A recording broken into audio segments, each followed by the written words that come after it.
step, something in my jeans.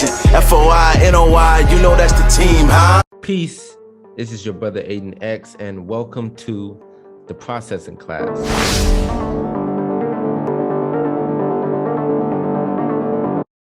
Peace. This is brother Aidan X. I got a very, very special guest today. We got brother Robby X. Salam alaikum. Yes, wa alaikum salam, brother. Yes, sir. So the first question I want to ask you is, were you born in the Nation of Islam, or did you get the teachings or exposed to the teachings a different way? No, sir. So I wasn't born within the nation or in the nation. How I came about the teachings is after I graduated high school, I said, well, I've learned so much about European culture and white history, you know, just being in the public school system. I said, I didn't really learn too much about Black history. And so then I started to look up different organizations that were doing things for Black people. And I kept finding a pattern of the Nation of Islam. And then around that same time, I found Brother Ben X on Instagram, and he would speak about the teachings and he would post the minister. And I said, well, this information that I'm learning, quite insightful. So then I went ahead and bought the Message to the Black Man. And after that, it was a wrap, as they say. You know, I was married to the teachings. Yes, sir. Now we hear a lot about, you know, the teachings, right? But it's not perceived by the mainstream media in a good form.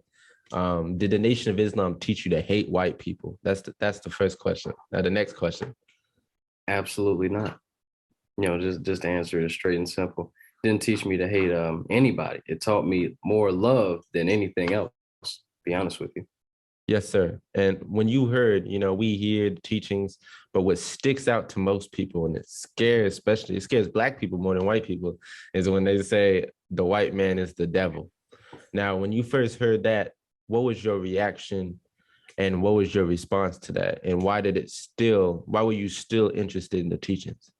Well, brother, I'm gonna be 100% honest with you. When I read the Honorable Elijah Muhammad calling white people the devil, I said to myself, this makes complete sense.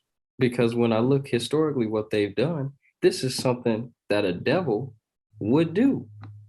So to me, it wasn't a shock as much as it was like, aha, that makes total sense. But we also have to look at the entire format of it, is that it's the mindset that makes them a devil.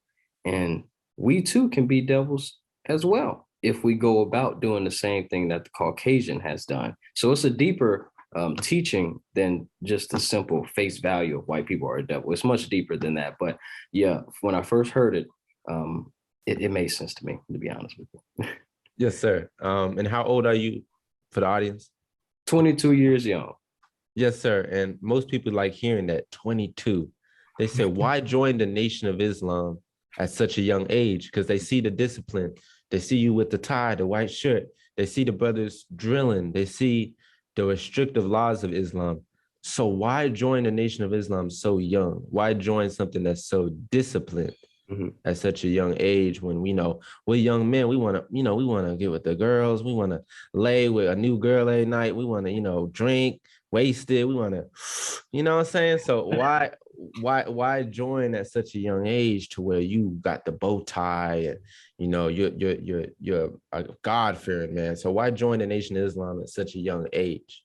That's a phenomenal question, because I've been asked that by my closest of friends. They say, man, you 22 years young, man, you in college too? Oh, you joining the nation, with the discipline. But for me, when I read Message to the Black Man, and I really listened and dove myself into the teachings, it was truth, and it is truth. And there was no way that I could read and hear what I heard and know that it's the truth and then say, you know what, I'm too young. I don't want to get with it. No, sir, not at all. When I heard it and I said, I believe in the teachings, I had to go then join the ranks. It didn't matter about my age, because I knew that this would make me a better human being, 100%. So that's what it was for me. It didn't matter the age. It was just, I believe that this is correct, and I want to align myself with what I know is correct, and that is the teachings of the Most Honorable Elijah Muhammad. You never felt like because you said you was in college, you never felt like you was missing out. Like, man, I see them over there at the party, man. He got the girls dancing on him. He got the drinks and the weed, and you know what I'm saying. I might put down my bow tie for a little bit. You never had that feeling. Well, all praise is due to Allah. I've always been a bit different than my peers. I've never drunk alcohol. I've never smoked weed. It's never been something even before the nation that's interested me. And I don't like parties. I don't like being around a lot of people. So that's another thing. So I never was interested in that. All praise is due to Allah. And then I ran to the teaching. So I definitely wasn't going that way. So Yeah. that's how it worked out. So, I didn't have that temptation, I suppose. Yes, sir. And what would you say to, like, do you have fun in the Nation of Islam? Like, I know that fun, that definition of fun may be different to people that's registered and people that was exposed to the truth. Do you have fun in the nation? Like, if I'm into basketball, do y'all still listen to music and play basketball? Or can you still be yourself and still laugh and smile? Or is it just something where you're serious 24/7? Oh, I have fun all the time. Every time I go to the mosque, I'm laughing and I'm enjoying myself. And if anything, joining the Nation of Islam has allowed me to be my natural self, not a self that the world has molded and nurtured to be something other than what I naturally am. But the Nation of Islam has taught me to be my natural self, and all praise is due to Allah for that. I have plenty of fun, especially when I'm around the brothers. The brotherhood is the I guess, main motivation for me going to the mosque week after week or day after day is because when you're around the brothers and you have that brotherhood and you feel the bond and you feel the love. Oh, it's a love when you walk into the mosque. And whenever you have love, it's going to be some fun tied into that love. So that's how I would answer that question. Yes, sir. And what would you say to people that, they see the brothers with the bow ties, they see the brothers with the suits, and they also see the brothers, brothers studying. What would you tell people who's like, man, I want to join, but I don't want to look at as soft, because some people may look at God-fearing men and men who read and study as soft, or acting white, especially. What would you say to people that think of the Nation of Islam as too soft or acting white because you're reading and studying and striving for righteousness? Yes, sir. Well, I will target the sector of the question when you said acting white. Well, who taught white people to read? Who gave white people the mathematics? Who gave white people the knowledge to do what they do today? It was Black people. You were the original man prior to the Caucasians' creation 6,000 years ago. You were here and you taught him everything that he knows today, except that wickedness, But that's how I would answer that sector of the question. And the other part of the question, remind me of it, brother. You said when they are kind of acting soft, because you're suited, and brothers in the nation don't carry, so is it soft? I want to join the nation, brother, but I don't want to look at as soft. I don't want to be joked at, because I'm wearing a suit. I want to stick with the hoodie. You know what I'm saying? So what would you tell people that perceive the Nation of Islam as soft, and is it soft to you? Well, then I would probably ask that person, do you think that Allah or God is soft? Because if he is not soft, we know he's a man. That's what we are taught. And we know that he ain't no chump. He ain't no punk. He ain't nothing like that. So if you standing with a man such as that, you most definitely will not be a punk. You won't be soft. You won't be any of these negative connotations. You're going to be a stand-up man or a stand-up woman if you join the ranks as a female. Yeah, yes, sir. And just your experience joining, or registering, why believe in Allah? And first of all, who is Allah? We What is believe that? We believe that Allah came in the person of Master Fard Muhammad, and we give him praise. So that's Yes, how. sir. And why do you believe in God? Because a lot of people have ran into hypocrisy with religion. So why believe in God? And is God some white man with a long beard up in the sky? No, sir. No, sir. Not if you ask me. That's a very good question. I start here first that I believe in God, and even before I joined the nation, we knew that there's some inkling of God, but our thought process of him is incorrect. Even notice the pronoun in which I just used and is used in the Bible, the Holy Quran, and the Torah. It's always the pronoun of him. That's just always been something that was in the back of my mind. Well, him describes a man. He describes a man. So one thing that entering the Nation of Islam assisted me with was to destroy the thought or the narrative that Allah or God is some spook, some spirit just in the sky. He doesn't have a body, even though all the holy texts indicate that this is a physical being in which we are dealing with. So that 100% assisted in my belief in God. And in fact, I use the word solidified my belief in God, because I feel like as a Christian, prior to I joined the Nation of Islam, I was a Christian.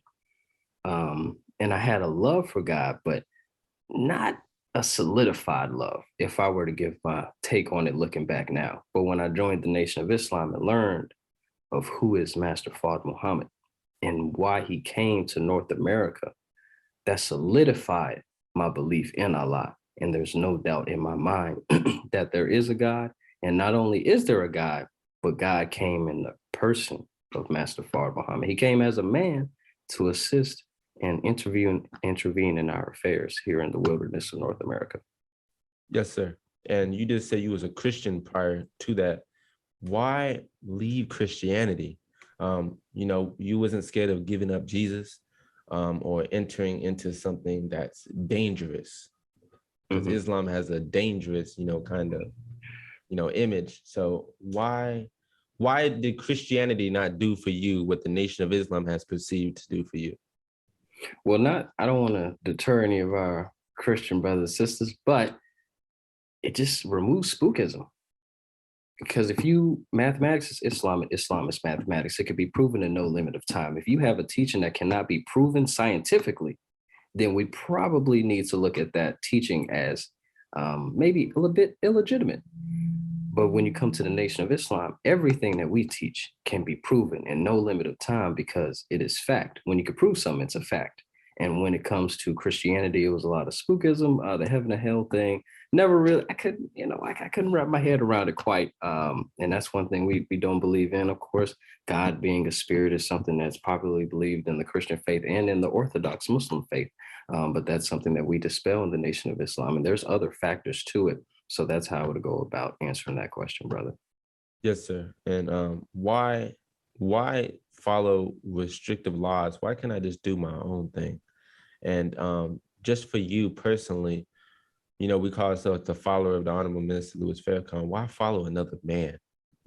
That's a very good question. Yeah. The Honorable Elijah Muhammad told us that the first law of the universe is motion, and that the second law of the universe is order.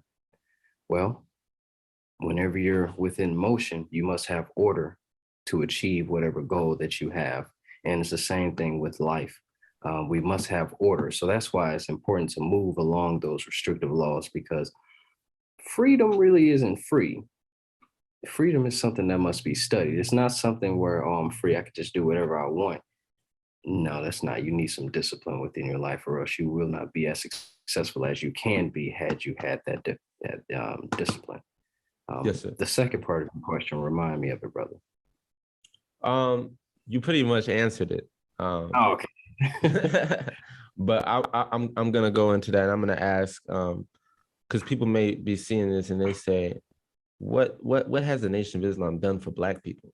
So, in your humble opinion, what has the Nation of Islam done for Black people? Because we don't really see them at the march, the protests, and the the rallies. And so, what has the Nation of Islam done for Black people? The Nation of it. Well, I could tell you firsthand what the Nation of Islam did for me. It saved my life by giving me life, by giving me a spiritual life. Because if you don't have a spiritual life, your physical life's days are numbered. If you don't got the spirit to flow with the physical is about to wither away. And I didn't have spiritual life. I didn't have a proper spiritual life prior to joining the Nation of Islam. So that's what it's done for me. And it's done for countless, hundreds of thousands of Black brothers and sisters across the world, across the globe. These teachings have done. So that's what it's done for Black people. And the other question that you asked, I just remember you said, why follow the Honorable Minister Louis Farrakhan? Well, I follow the Honorable Minister Louis Farrakhan because what that man has given me, and it goes along with the question I just answered, what he has given me is life. He gave me life by correcting a lot of the misnomers that I believed in. He corrected me by giving me a proper etymology of what is within the Holy Quran and the Holy Bible. So that's the answer that I would give to that, brother. Yes, sir. And we see the brothers always mention a knowledge of self. What was that knowledge of self that you received when you first heard the teachings? And was that knowledge of self something that you ever learned in public education? Absolutely not. Never learned the knowledge of self within the public education. Knowledge of self just reminds me of the question, who is the original man? Well, the original man is the Asiatic black man, the maker, the owner, cream of the planet Earth, God of the universe. That's who we are as black men and women, gods of the universe. And that's why Master Fard Muhammad came to North America to bring us up. So yes, sir. Yes, sir. And in your opinion, because some people hear gods of the universe, how can a black man, or some people watching this may be like, how can a nigga be a god? Well, who made you a nigga? That's what I would ask him. God, it doesn't say that God came to make niggas. No, he didn't say children of the Most High niggas. No, he said children of the Most High God. That's how he put it. So that's where we need to see ourselves, and never anything less than, because that's not the way Allah ordained us to be. Yes, sir. Yes, sir. Islam has a reputation of, oppressing women, in some scopes. Mm-hmm. So you being in a nation of Islam, did it teach you to devalue women? Did it teach you to hit women? Did it teach you to be controlling, in the sense of, of hitting her or oppressing her? Did it teach you, what did the Nation of Islam teach you about the women and the black women specifically? Emphatically, no. The Nation of Islam did not teach me to harm women. In fact, it did the complete opposite. As before I joined the Nation of Islam, I did not have a well thought of the woman, to be honest with you, coming in the world and just hearing the way that many of our people speak about black women or women as a whole. My thought process towards women was not a positive one. When I joined the Nation of Islam, and more specifically when I read Nuri Muhammad's book, The Black Woman, the Second Self of God, it gave me a proper teaching of the black woman and women as a whole, and how important they are to humanity.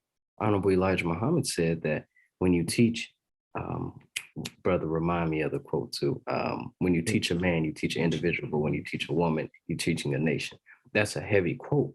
And what is he saying? He's saying that the woman is what is going to bring about the next man. It's what's going to bring about the future of a nation. And you can measure your civilization by which the woman is treated. And if we were to measure the way that we treat our women, especially in America, we would not be passing any test. But to go back to the original question that you gave me, absolutely, brother, the Nation of Islam gave me a proper understanding of the divinity in which women possess. Yes, sir. Yes, sir. And this book right here, this is a popular book, The Nation of Islam. Mine's, you can tell I read it a lot. I was about to say, you've been reading it, brother. But this says message to the black man. Is this applies to the women too? Because we're talking about the women. Not only does it apply to women, but it applies to all of the human race, because everybody came from the black man.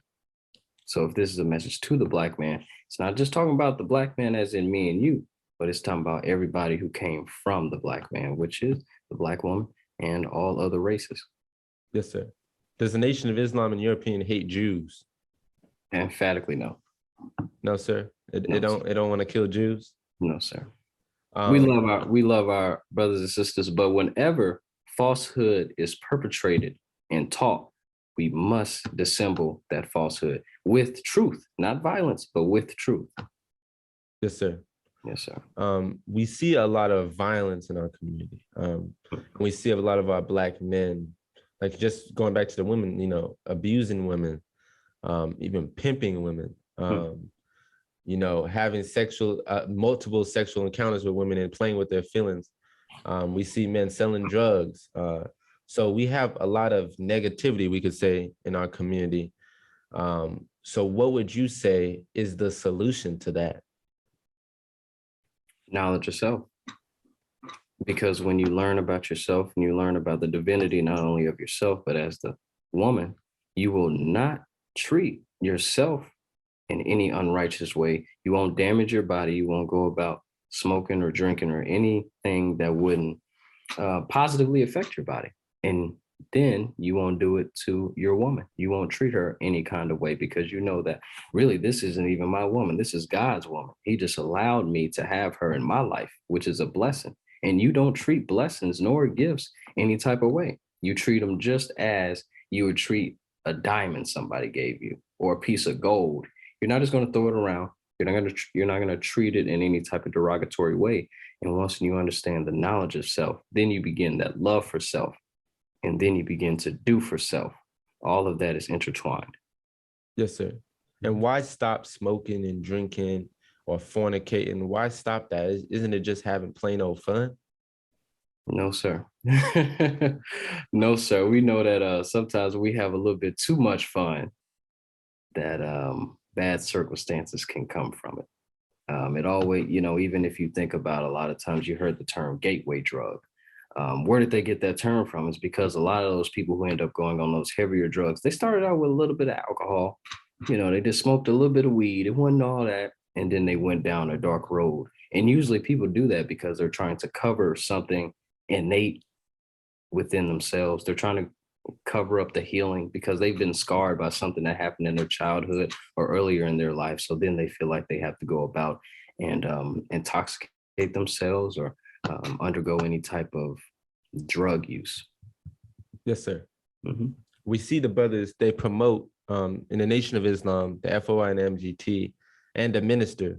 They promote, getting knowledge, reading, people that someone watching this right now, they may not see the importance of reading. Certainly me, I didn't have any interest in reading before the Nation of Islam. So what would you say to people that is like, why read? Why study? Man, that stuff hurts my eyes. I can't concentrate. Mm-hmm. So why read? Why study? Why is that relevant to me, even as a young man? Yes, sir. I believe it was Prophet Muhammad, peace be upon him, said, study from the cradle to the grave. Well, why did he say that? Because if you're always plentiful of knowledge, you're going to be well-rounded when you go out into the world. You're going to be able to make smart and discernible decisions when you go out into the world. A learned man is a very valuable man, but a man who doesn't have any type of knowledge, he'll just fall for anything. He'll go along with anything. So even when you think about, if you want to put in terms of obeying Allah and obeying Satan, well, if you have a little bit of knowledge, you'll be able to discern carefully what Allah has said, and then you'll be able to discern what the devil or Shaitan has put for you to follow. That knowledge will be able to give you a sense of discernibility. Yes, sir. What would you say to people watching this and it's like, well, I don't need to read the Quran, the Bible, because I already know what to do. I already have be good to people. I already know what to do. Why is it beneficial if I already know? If you already, do you know? That's, man, it just reminds me of when I was in the Christian faith and I felt like I knew something, but once when I picked up Message to the Black Man and I read, I said, I don't really know too much. You can get a different perspective when you're learning something. And that different perspective can provide you with some valuable knowledge and information in which you did not have prior to reading whatever you may have read. So that's what I would encourage. It'll just diversify your wisdom. Yes, sir. And this is just, I didn't want to hold you. This is the last question I have. What would you tell people who are off a dark path, a young man watching this that may be on a dark path right now, depressed, maybe into, some illegal activity. Mm-hmm. And what would you tell the people who are thinking about processing, thinking about registering, but, not there yet? What would be your advice to them? The Nation of Islam is Noah's Ark. And before the flood comes, the ark is present for you to come on. We want you to come. And even if you just are a sympathizer or you're not sure, pick up some of this literature that we got, the teachings of the most honorable Elijah Muhammad. Read about it and see what you get from it, because your heart will be guided in the correct direction upon the reading or even the listening. If you want to listen to a lecture, your heart will be guided into the right place. And I promise you that. And just speak to the FOI. Speak to, if you're a woman, speak to the MGT. It could, because one thing that I noticed that the FOI or any person within the Nation of Islam loves to do is speak about the teachings of the most honorable Elijah Muhammad and how it impacted them. Because please believe me, it's brothers who are doing probably just as another, if not worse. So if you just come and speak to us, we'll give you a little bit of guidance and give you a little bit of personal insight on what we were going through, because a lot of ex-pimps, it's a lot of ex-prostitutes, it's a lot of ex-drug dealers within the Nation of Islam. But once when they picked up these teachings, knowledge of self occurred and their whole pathway just changed. Yes, sir. Yes, sir. I just want to give you the greetings and say salam alaikum, and I pray to Allah that he continues to bless and sir. protect you and your loved ones. And I just want to thank you for your time, your patience, and the wisdom you dropped down here, and for allowing yourself and for coming on this small platform that I'm building up Yes, by sir. the help of Allah. So thank you. Salam alaikum, Ramadan Mubarak. Wa alaikum salam and Ramadan Kareem, brother. You continue to do the great work. Everything starts small and then grows big, brother. I'm looking at you and I'm praying that Allah continues to be with you and your beautiful family. And I pray that you continue to gain increase. Yes, sir. Salam alaikum. I hope Wa we alaikum cross salam. paths.